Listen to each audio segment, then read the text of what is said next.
Hello, everybody. Hello, everybody. Sorry for the confusion. Let me turn off my volume. There we go. Alrighty. We are not doing Starfinder. That was a test to see if you guys would notice that, hey, we're not doing Starfinder. We are doing Dungeons and Dragons. So our crew is in the middle. Well, not in the middle. It just started. I think they're in round 2.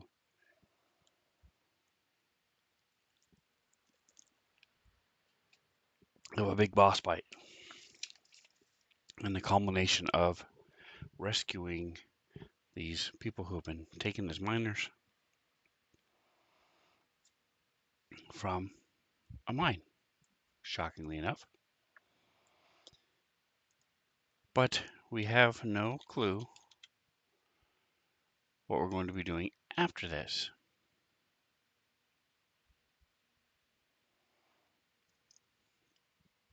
So first of all, we're going to boost things up a little bit so people can see us. So you hit // SCALE, scale, UI, all together one word, between 50 and 200. For the stream, I think I'm going to go 115. There we go. So that makes it so that those of you who are there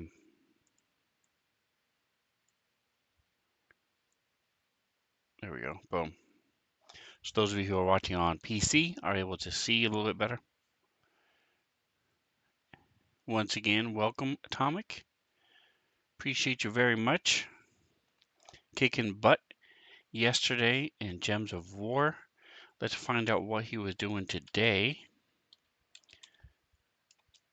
Thanks to my awesome moderator. We can do that because I have no idea how she does it, but she did it. Why isn't it going? There it is. Smite, playing some Smitey Smite. I know very little. Actually, I know quite a bit about Smite, but I've never played it. But I know about it because Mr. Atomic Hero Squad plays it amongst one of his many other games. So, rightly smiting. That's right, smiting. Rightly smiting. Very cool. Awesome. So I know I've said it before, and if you think it's I'm a broken record, too bad. Check out Atomic Hero Squad in the mornings. He's great. That is definitely worth your time. All right, so we're going to take a look at the map.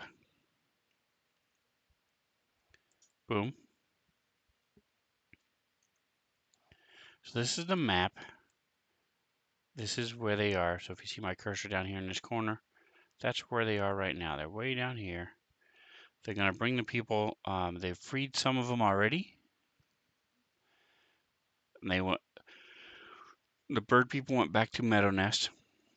The other people that they have are going to be taken by the Grasslands Enclave. They don't really have to travel with them if they don't want to, because they have these. This is a hunting party, so they can usually take care of themselves when they aren't surrounded by a dozen bugbears. Let's see what's in our.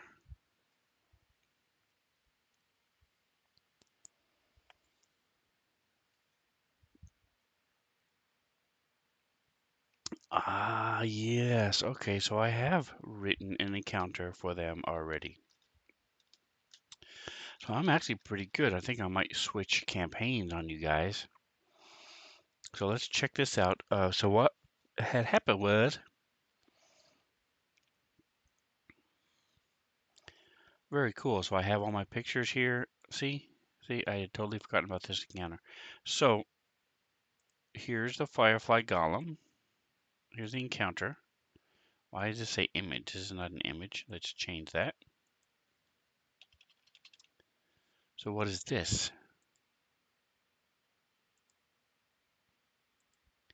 These are both the same thing. So we will delete that one. Try this again. So this should be a map. So it might take a moment. There it is. All right. So I built this map from Scratchy Scratch. Um, the group is going to be coming up from here. Pinned on it, I also have the encounter and the image. Yep. So last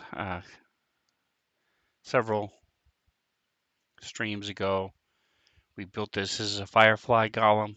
So we made it red, and then we added the water effect to it, so it looks like it's sort of writhing and moving a little bit. Cool, cool, cool. And then we have our map with rain. Zinlu, he's a happy-looking goblin. That's right. And Zinlu, we started today's stream with a quote from you. So let me mm, pull it up again. Quote 40 is by Zinlu. Remember that? We were having a little discussion about um, alliterative phrases. My favorite one is still um, a noisy noise, a noise, an oyster. It's still my favorite one. But yeah, Zinlu had said, Moses supposes his toes are roses, but Moses supposes erroneously.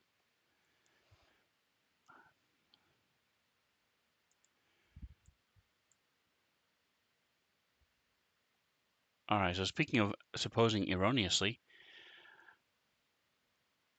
I did not think I had this stuff ready, so I've got a path. So what happens is this kobold finds a goblet. The goblet summons a firefly golem, and the firefly golem is protecting this goblet. So it sort of starts this circle and starts walking this long, I think it's 100-yard circle around this goblet. So that's what this path is here. And the firefly golem is going to be there. Our people are going to come up from here.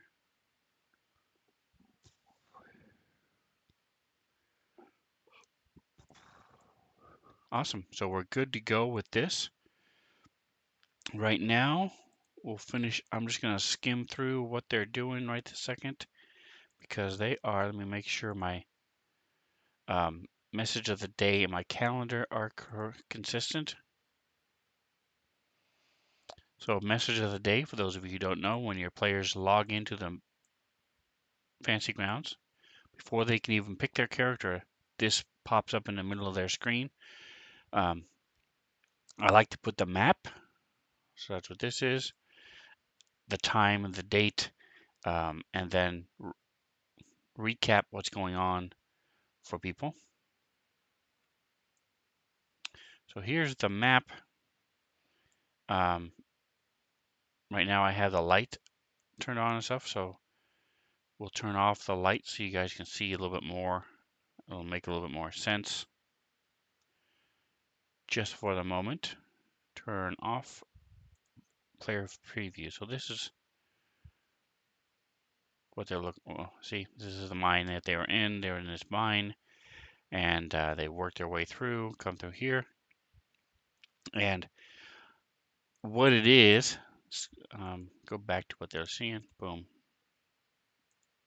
Is that here's the picture. So these guys, these bugbears,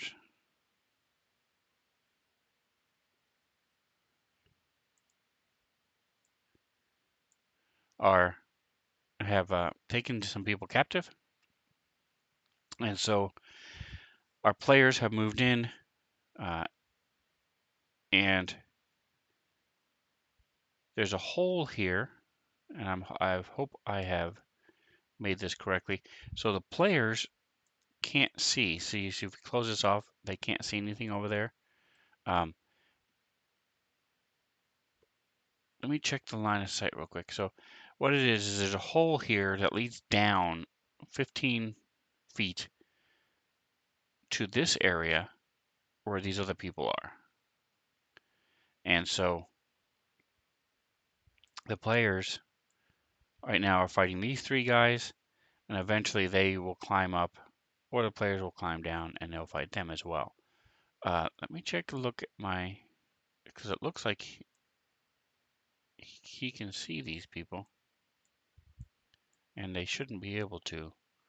So let me check my line of sight. Line of sight.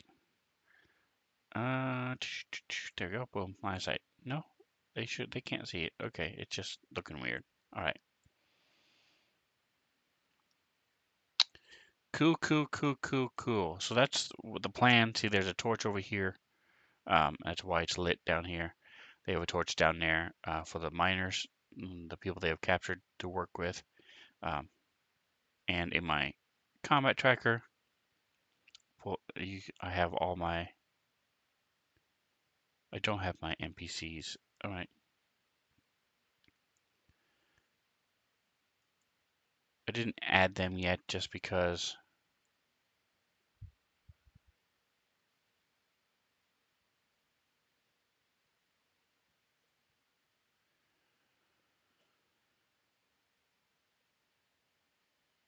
All right. Let's see.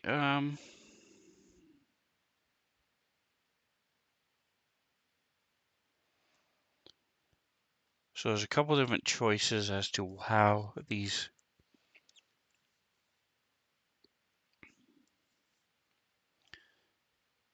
is going to play out. So because of the fight that's happening up here, the people down here can hear everything, but they have the people that they're forcing to work, um, who are fighters themselves and hunters and stuff, but they're cold, they're tired, they're hungry, so they're not at full strength. They've also been beaten and whipped, so I don't think they're going to try to fight back against three of these guys. So we're just going to leave it and then let them come rescue them. They can either climb down, slip and slide, or uh, come around and swim through the water. There's water down here. Because the other option would be to have these guys climb up and engage the party up here, but I'm not going to do that. I'm going to say that some rough customers. That's right, Atomic. These guys are tough. Um, the other picture is this one. There you go. So this is what bugbears are. Um, they're part of the goblin family, believe it or don't. So you have goblins are the smallest, and then you have hobgoblins who are the smartest, and then you have bugbears who are the biggest and the brawniest, but they're not as smart as hobgoblins. So usually you'll have like a hobgoblin in charge. Um, he'll even be in charge of the bugbears. Zulu says, yeah, bugbears are no joke. The cool thing is I have a lot of different kinds. So I have a bugbear footpad. I have a bugbear huntmaster. Grunthog is a bugbear assassin. So they're all slightly, and then I have a couple regular bugbears as well. Uh, so it's nice because they have tweaked abilities and tweaked stats. Uh, you can also play a bugbear for those of you who have dungeon masters who will allow you to play monster races. And the cool thing about bugbears is they have reach. So it's really neat. In other words, most people can only hit in the square around them. Bugbears can reach 2 squares away. So like this person can hit the wolf from where they are. Um, no matter what type of weapon they have. Then if you give them a long weapon, like a glaive, or a pickaxe, um, halberd, a lance, anything with where the weapon itself has reach, that means this person could then hit out to here, 2 squares away. I mean, 3 squares away. So it gets crazy. And then if you have a spellcaster who normally touches people to do things like healing, stuff like that, you can stand 2 squares away, reach out, touch them, and heal them. Um, or cast your bad spells against people from 2 squares away. Touch, they can't hit you back because they only hit next to them. So bugbears are pretty fun to play as a player, no matter what class you pick from them, except for maybe wizard. Um, they have a special ability that sounds really cool, but it comes up so rarely. Um, bugbears are stealthy creatures, and so they can hide. If uh, on their very first round, if they attack while they're hidden and they hit, then they do extra damage. It's that they have like a sneak attack like a rogue does, but it's very specific. They have to be hidden, they have to hit, and it has to be the first round. So I've played a bugbear twice on short little one-shot things, and I've never had it work. I've tried sneaking up a lot, but I either wasn't adjacent. You have to get right next to the people. Even though I'm a bugbear, I can be 10 feet away. The point is, you can't shoot. It has to be a melee attack, and it can't be a shooting attack. So anyway, bugbears are fun. Check them out. See if your DM will let you play one. So this is the situation here. It doesn't look like I have NPCs. So I do want to have the NPCs. So let's do that real quick. So first of all, so we're going to finish our calendar, and then we will, and our message of the day, and then we'll do that. So it says they enter into a mine and find 2 Aarakocra and some bugbears. Moving in, they attack to rescue the Birdman. So they did that already. Let me go to my calendar. I've talked about the calendar till I'm blue in the face. Love my calendar. I use them all the time. You can see here with this campaign I've got, the players can read the red dots, so they can go all the way back 20 days to read what they were doing on any particular day. See here, here's the third, 17 days ago. It tells you exactly what they did, what times and everything. So it makes it nice. Players can go back and read as much as they want. They're like, when did we go to that winery? And they can click, okay, here it is. That's the day we were. What was that winery called? That's the Burlow Winery. There we go. Boom. So makes it nice, especially if you have, like I do, players who are in more than one campaign, or like me, you're a dungeon master. Uh, I am the dungeon master for 5 campaigns. 3 of them are Dungeons and Dragons, 2 of them are Starfinder. So I can't remember every single detail of everything that's happened in the past. I barely know what's going on in the story right now and coming up. So having a calendar is awesome for players and DMs. And you can put things up here in the GM section um, that only the Dungeon Master can read.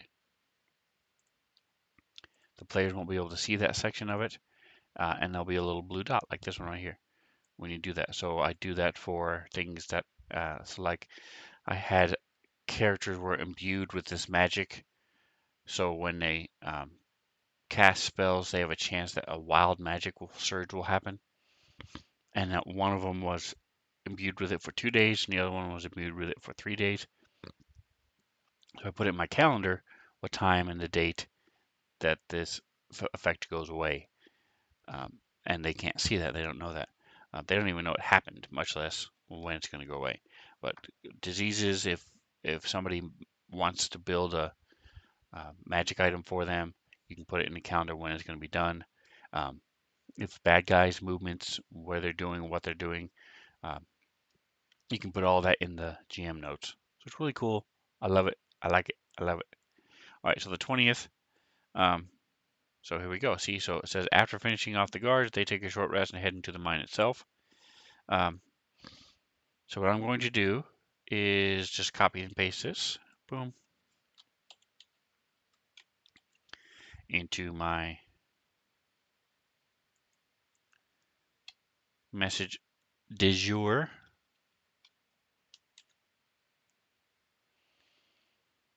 So it's 15:45. Since then, they have explored a few feet. So it's been about, I'm gonna say 10 minutes. They had to open up a locked gate and then jump over some rocks, over some water, using rocks to skip. So it's been maybe 10 minutes. So we'll say right now here you go to 15. You put your cursor over it, hold down Control, and use your mouse wheel to change the time.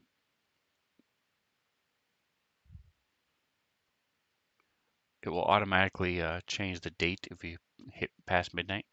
So the cool thing is you can then, with characters like, what time is it?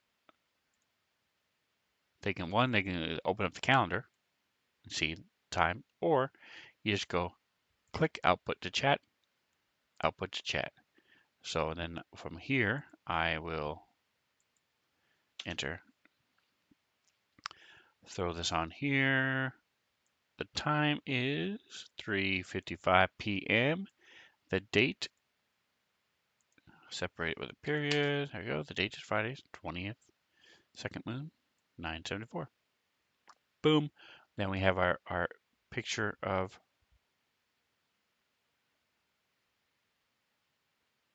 the map. So that is set and ready to go.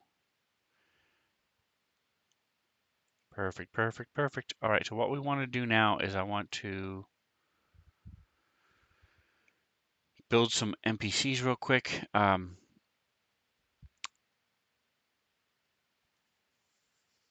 So if we go to our story, we'll find out who we are. So they had, okay, it's muffin time. The calendar and all is part of Fantasy Grounds. Yes. So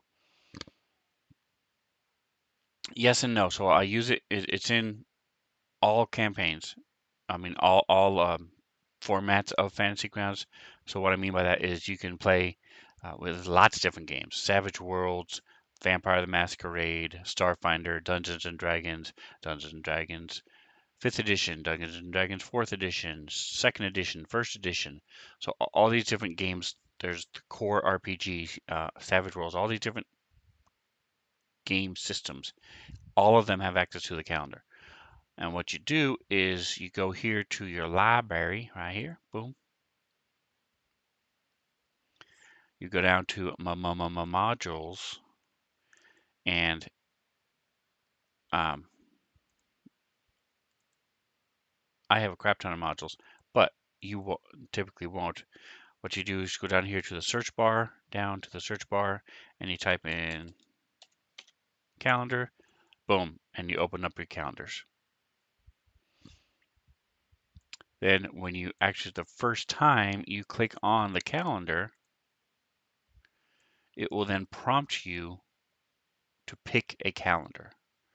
Um, and so again, there's a Starfinder calendar. There's this one I have right here, I believe, is a Faerun calendar, or Forgotten Realms calendar. I forget. There's a Ravnica calendar for if you're ever doing things like Vamp, Curse of Strahd.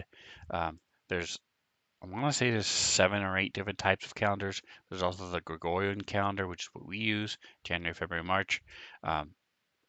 So there's lots of different calendars you can pick from. One I like a lot is a special calendar that has certain holidays that are marked out. So you have, I believe it's 10, is it 10 months? It might be 11 months plus 4 individual days that are special days of the year that are their own, not part of any other month. They're a special day. So anyway, that's how you use the calendar. The more I see of this, the more impressive it is. Um, Yeah, Fantasy Grounds Unity, Fantasy Grounds Classic was good. Um, you could do a lot. You could play with your friends. It was great. Fantasy Grounds Unity has taken it to the next level, and they continue to build on it. They continue to make it more and more and more. And if you like Dungeons and Dragons, uh, it's great. But things like Starfinder, Vampire the Masquerade has a lot of things. Uh, I've played it a couple times as players without using Fantasy Grounds before they had it in Fantasy Grounds, and there's a lot of modifiers and things that you do. Fantasy Grounds does all that for you now. So if you buy Fantasy Vampire the Masquerade for Fantasy Grounds, all of those little things that you have a tendency to forget, the little pluses and minuses, Fantasy Grounds does it all for you. So I agree. Um, and then the whole map things that you can do now. So this, if you is what let me zoom out a little bit and ooh, my dead bodies. Um, go to this where unlock, and then we go to turn off a player preview, turn off the line of sight, turn off lighting. All right, so this is the map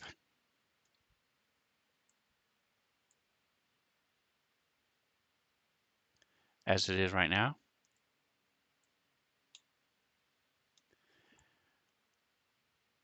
This,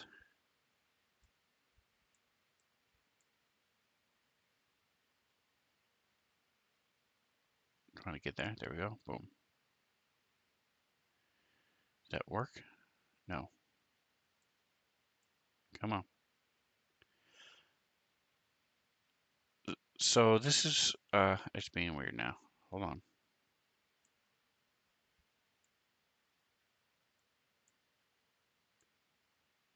Having this everything blown up so high, it makes it a little bit harder to manipulate stuff. This is what the map looked like before. You just had this black and white map with some blue on it. That's it. Um, but because of Fantasy Grounds Unity, I was then able to see if I can put it back where it belongs. Boom, make it look like this. Doing things like here, the cart is under the water. You've got, I threw in some dead bodies next to the water. Got a cave in. Um, I added the cart. You've got footprints here leading in and out. Uh, the water here is moving. It's harder to see because there's not anything underneath it, but you got footprints here. So I added a big section because there were goblins. I mean, bugbears up here where they were fighting. So I wanted to give them. I didn't want to have to make them be right there. We have rangers and they shoot weapons and stuff, so they were sneaking up from way back, stuff like that. So this whole section here, I was able to darken and make look like a whole connecting the two areas and stuff like that. So yeah, I definitely agree, Zanu. Um,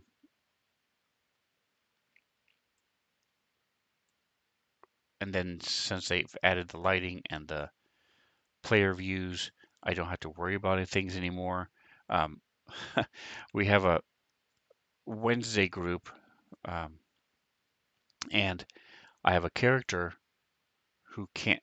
He's a human, so he can't see, um, and he has this little magic item that gives light 5 feet around him.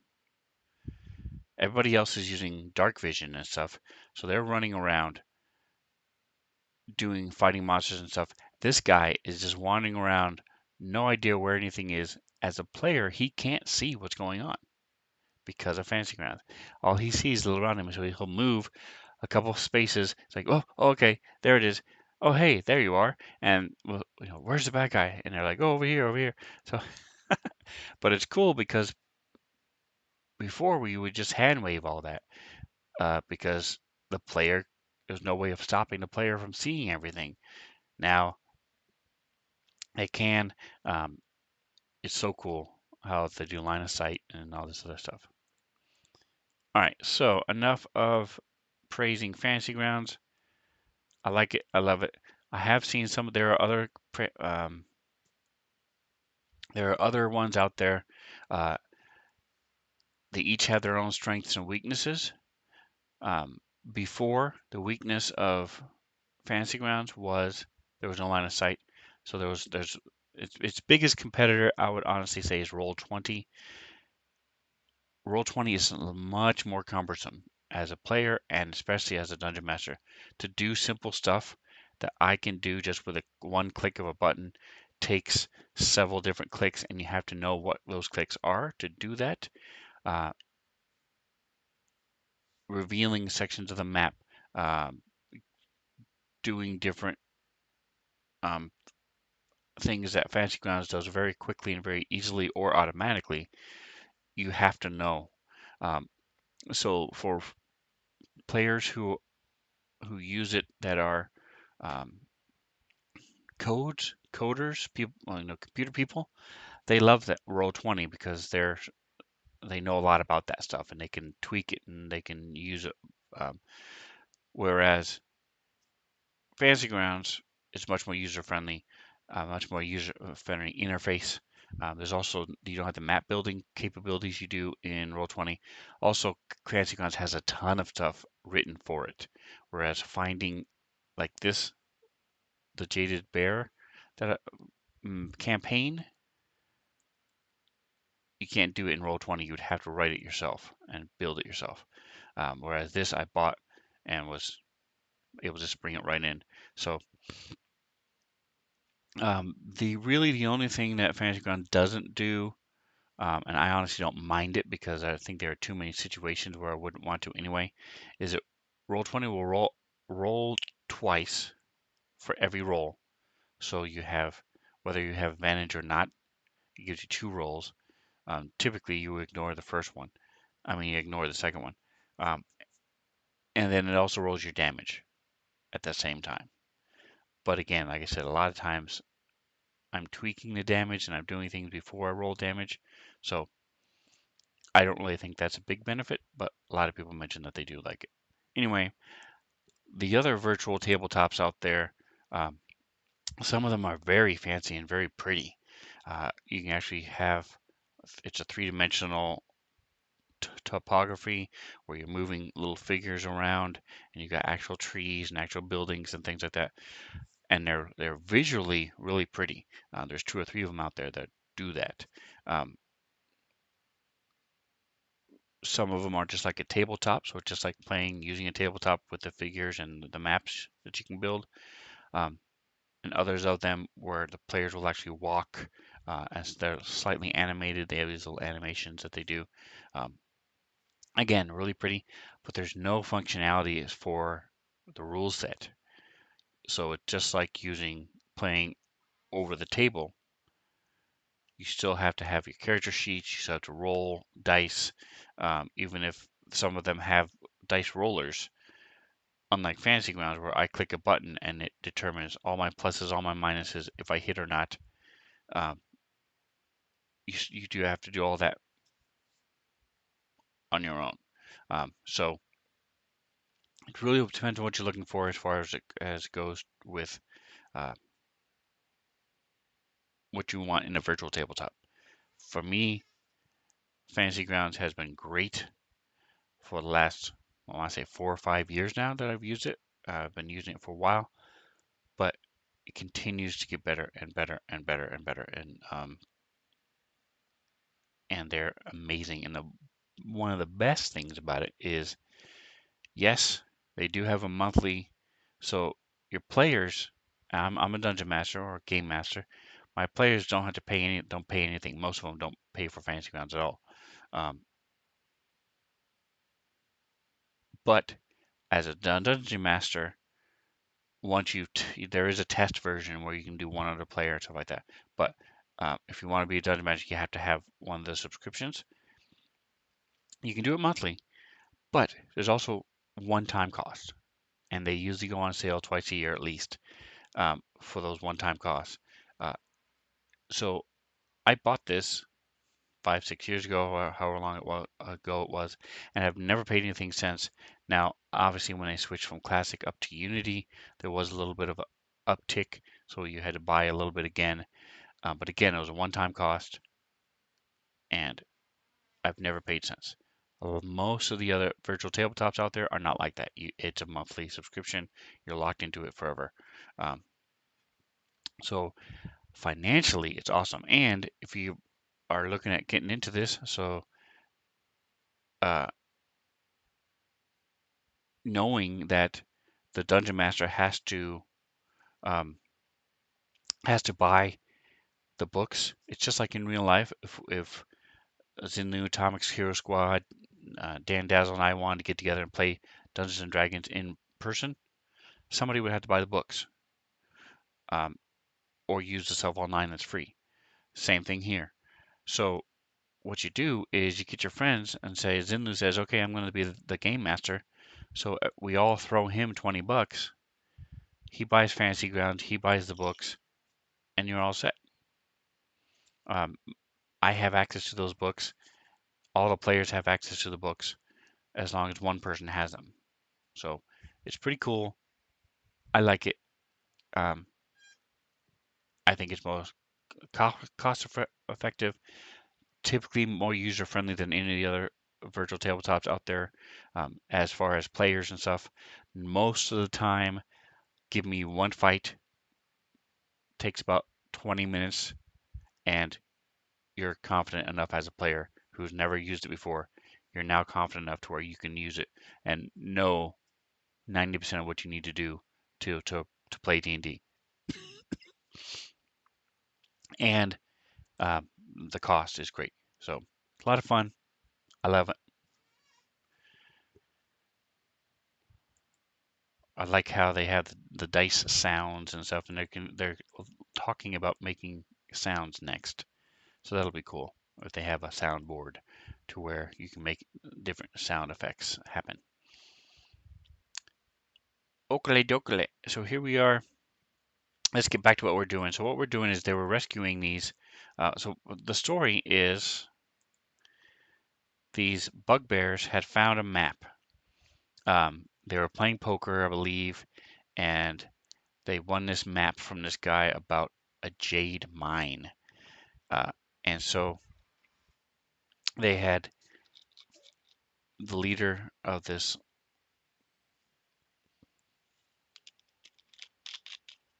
group had found this thing about this mine. So they set out. They came from um, this area up here, worked their way down, went to go find this mine all the way over to here, found the mine, but they were too lazy to do it themselves. So they went searching. This is a group of druids, and this is a group of Aarakocra, the flying people, bird people. So um, they ended up capturing two pairs. One was 3 Aarakocra and a hunting party of 4.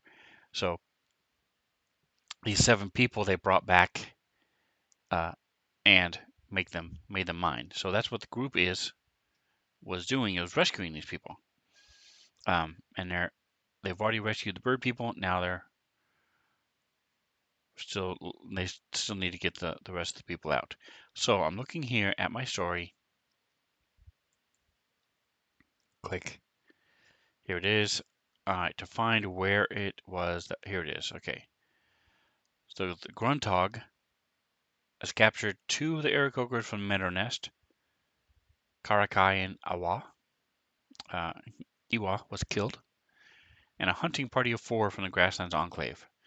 Mahog, Haldif, Nitida, and Area. So I want to make those 4 people real quick. Let's take a look at our NPCs.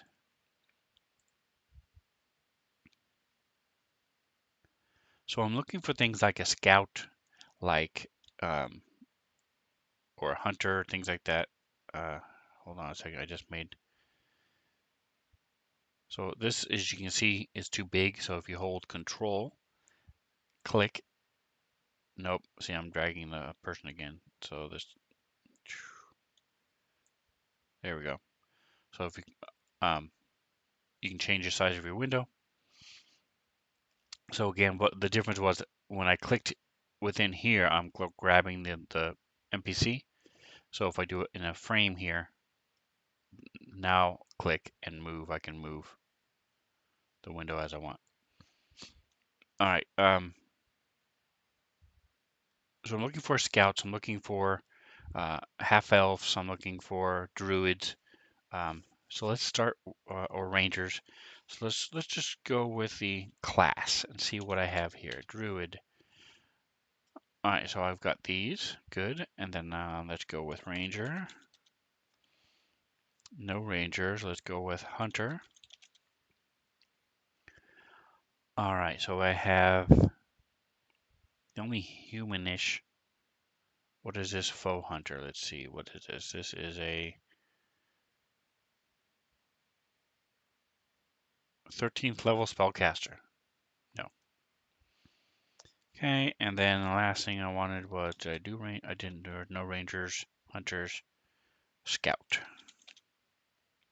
All right, so here's our Aarakocra scout. We have orc scout. We just have a regular scout. This is a human, right? Yep, it's a human. Perfect. And we have a turtle scout. All right, so we'll grab one of these. We'll go back to our druid. We'll say, well, there's one of those.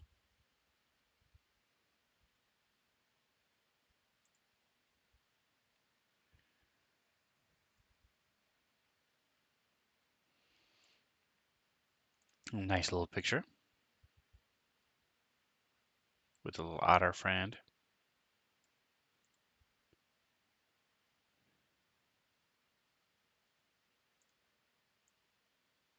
Our scout has a picture too.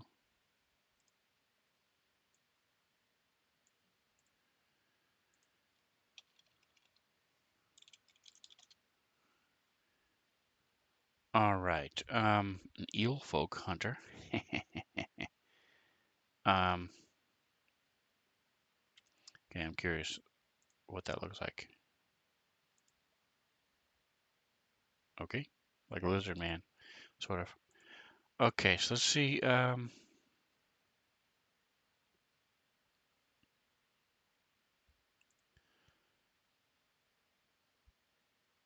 What is this picture of? Oh, okay, weird.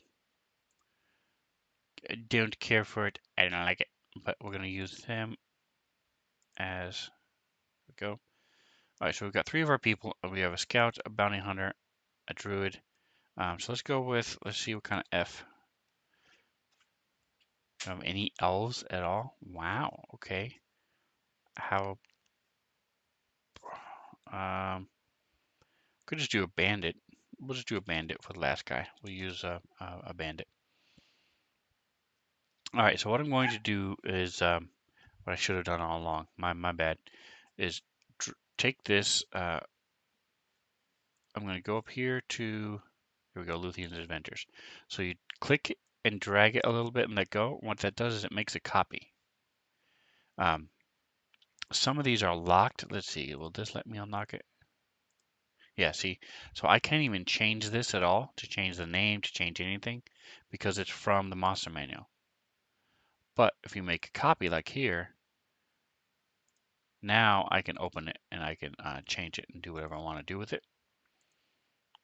And then what I do is, since I have my NPCs in different categories, Luthien Adventures is what we're doing. So I pull this up to here, drop it into Luthien Adventures. So now if I look here, I see all my NPCs. He's the only one I have right now. All right, so go back to all. What I'm going to do now is I'm going to grab these guys. So scout, what I should have done in the first place,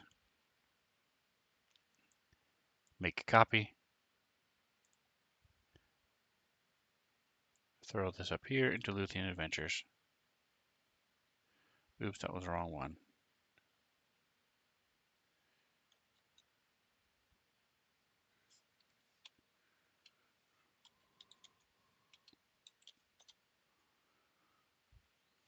All right, so now I have to find the monster manual again. D&D monster manual. Put him back in the monster manual. There we go. Now take my copy. Put him in Luthien Adventures. There we go. All right, so now we take our Druid. Again, we click and drag it, make a copy, throw the copy into Luthien Adventures. Boom. And the last one we need is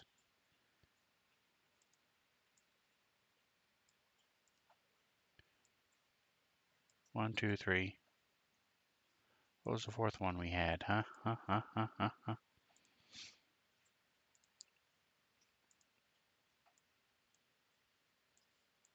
Druid, a Scout.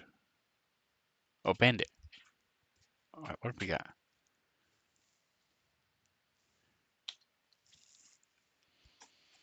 Druid, Scout, Bandit. And we're missing one.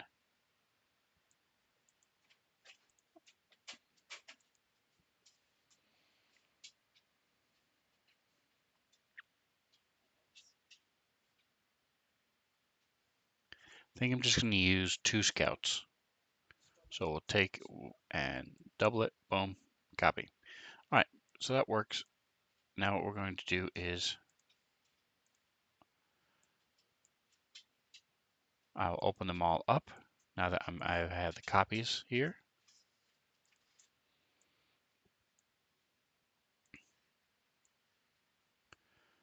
We can close this. We don't need this anymore.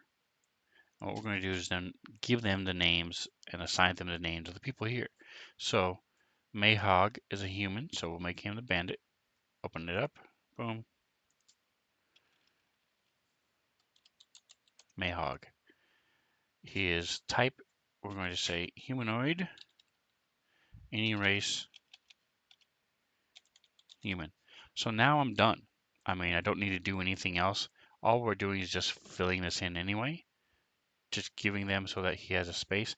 I just don't want this token. So if you look at the picture, well, I don't have a picture, but the token here is of a guy as a bandit. See if I can pull it out so you can see it. Move it over. Boom. All right, so it's being finicky. The point is, it's a bandit. I don't want that one. So we're going to go to our token. Assets to our tokens. Token. Here I'll type scout just to see what kind of tokens we have for scouts.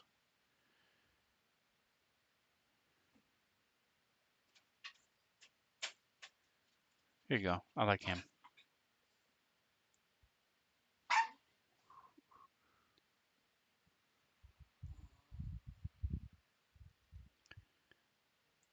Boom. Oh, gotta unlock it first. Boom. So there's our scout. There's Mayhog. I'm going to minimize it. So right click and go up here to minimize and make it a little person. Boom. That way I can find them easily. I'm going to stick them. Once I'm done, I'm going to put them in the story where in the encounter. So that way I can just throw them into the combat tracker when they show up and I can put them on the map where I want them to be. All right, here's a druid.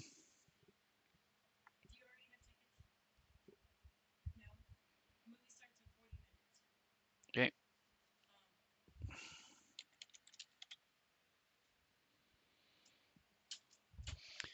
All right, so I like the token. All I need to do is change the name on this one.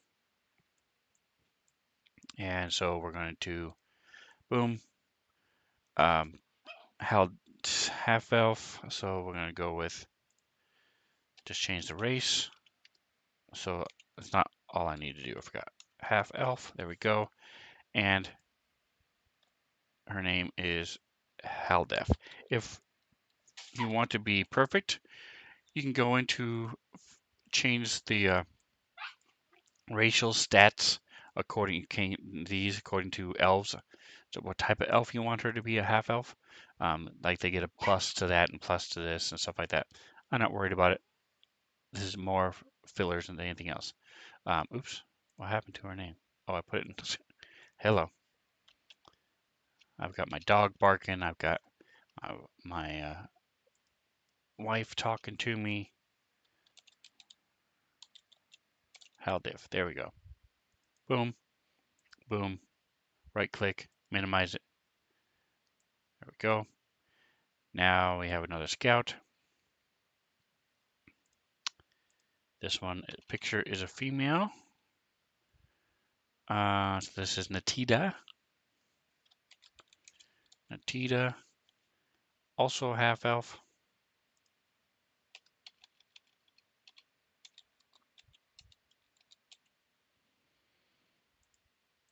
Minimize it, right click, boom.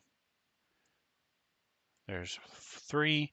And the last one is Aria, who is a human.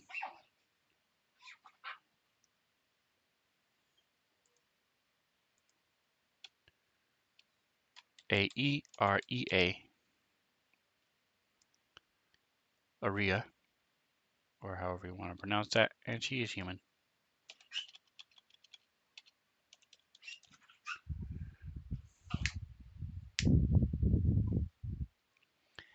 And on this one, I just want to change the token because I have 2 of them that are the same.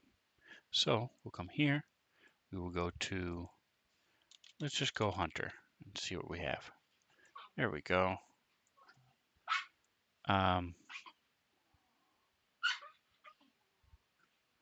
This sort of looks female, but not really.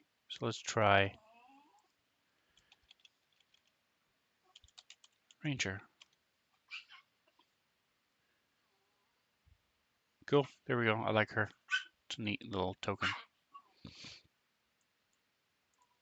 All right, so now we're done. All I want to do is throw them. I'm going to put them here just in case I can't find them anywhere else. They'll be here.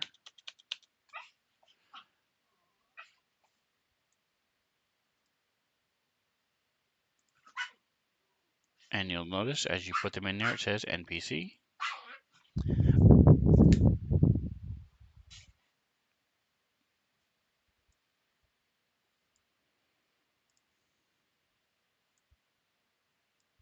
There we go. And then last thing I'm doing is putting them in the actual encounter itself. In the flooded area right here. So we're going to put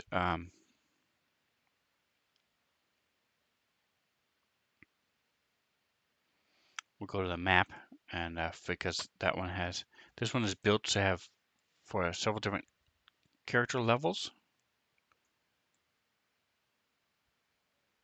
There we go. All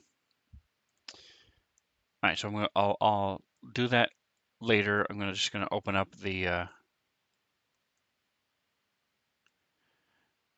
here. Let's see. Go to the message of the day that has the map. Boom.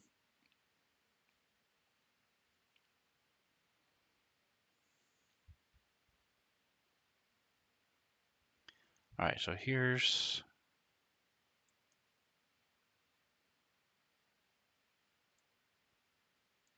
there we go. All right, so we've got our people, area, head elf, Mayhog, Natidia. She has an AI at the end of her name. So we are set. We are ready to rock and roll. So thanks for hanging out with me today, guys. Tomorrow I'll be back doing Starfinder. Check out these videos on YouTube. Just look for Spencer77. Check all the different playlists. You can see how these different games I have play out. On my live play, or check out the prepping. If you, I try to put a little description on what I do for each video. It's not all inclusive, but at least gives you a little idea if you're looking for a particular thing and to learn how to do a particular thing. Questions, comment, leave them below. Don't forget, like, subscribe, check out Zenlu, check out Atomic Hero Squad, both awesome streamers. And whatever else you do, enjoy the rest of your day.